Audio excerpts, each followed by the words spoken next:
बदउनवानी के इल्ज़ामात के बाद एसीबी अहदेदारों ने भद्राद्री कोत्तागुड़म जिले की पालवांचा कौमी शाहरा पर वाक़ इंटर स्टेट ट्रांसपोर्ट डिपार्टमेंट की चेक पोस्ट पर छापे मारे। वरंगल एसीपी डीएसपी सांबया की क़यादत में कल आधी रात से आज सुबह तक अचानक मुआयना किया। एसी को इतला मिली थी कि मज़कूरा चेक पोस्ट पर पिछले कुछ दिनों से बदउनवानी जारी और महकमे ट्रांसपोर्ट के एहलकार आरटीए एक्ट के मुताबिक मुनासिब जुर्माने या खिलाफ वर्जी करने वालों पर जुर्माने आयद किए बगैर सड़क पर चलने वाले गाड़ियों से बड़ी रकम वसूल कर रही हैं। इस तरह हुकूमत के रेवेन्यू को धोखा दे रही हैं। खास तौर पर यह शिकायत है कि अगरचे हुकूमत ने चेक पोस्टें उठा ली हैं, लेकिन ये भी शिकायत है कि मुश्तरका खम्मम जिले में एक ही जगह पर गैर मजाज चेक पोस्टें चलाई जा रही हैं। वरंगल एसीपी डीएसपी सांबया जो मज़कूरा अहदेदारों की हिदायत पर अपनी टीम के साथ मुआयना किया। छापों के दौरान अमले से 25,100 रुपए की गैर महसूब नकदी की निशानदेही करके जब्त कर ली। डीएसपी सांबया ने बताया है कि जब्त शुदा रकम और जांच की तफसीलात पर मुबनी एक जामे रिपोर्ट तैयार करके हुकूमत को रवाना की जाएगी। उन्होंने कहा कि क़वायद के खिलाफ काम करने वाले अफसरान के खिलाफ कार्रवाई का इम्कान है।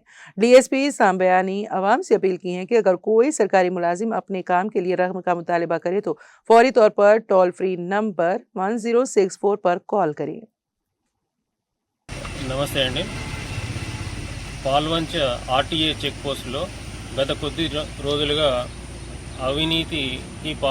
సిబ్బంది అవినీతికి పాల్పడుతున్నట్లుగా ఆరోపణలున్న నేపథ్యంలో మా పై అధికారుల సూచన మేరకు గత రాత్రి 12:30 గంటల నుండి ఇప్పటి వరకు తనిఖీలు చేయడం జరిగింది।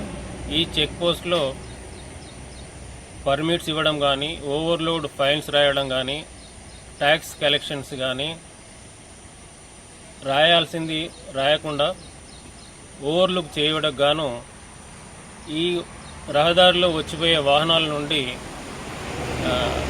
చలాన్స్ ఎలాంటి రసీదులు ఇవ్వకుండా అమౌంట్స్ వసూలు చేస్తున్నట్లుగా తేలింది। ఇప్పటి వరకు 25,100 రూపాయలు ఈ పాల్వంచ చెక్ పోస్ట్లో దొరికినాయి। ఇట్టి డబ్బులకు మనోహర్ ఎంవీఐ గారు ఎలాంటి సమాధానం చెప్పలేదు। ఈ చెక్ పోస్ట్లో అయిన తనిఖీల మీద సమగ్ర రిపోర్ట్ తయారు చేసి పై అధికారులకు పంపడం జరుగుతుంది। ఈరోజు జరిగిన ఈ తనిఖీలలో నా పేరు సాంబయ్య, డిఎస్పీ ఏసీబీ వరంగల్, నాతో పాటు మా ఇన్స్పెక్టర్స్ ఎస్ రాజు, ఎల్ రాజు మరియు సిబ్బంది పాల్గొన్నాం। అలాగే పబ్లిక్ అప్పీల్ ఏంటంటే, మీ పనులు చేయడానికి ఏ గవర్నమెంట్ ఉద్యోగి అయినా కూడా డబ్బులు డిమాండ్ చేసేదంటే మా టోల్ ఫ్రీ నంబర్ 1064కి కాల్ చేయాలని చెప్పి మనవి చేస్తున్నాం।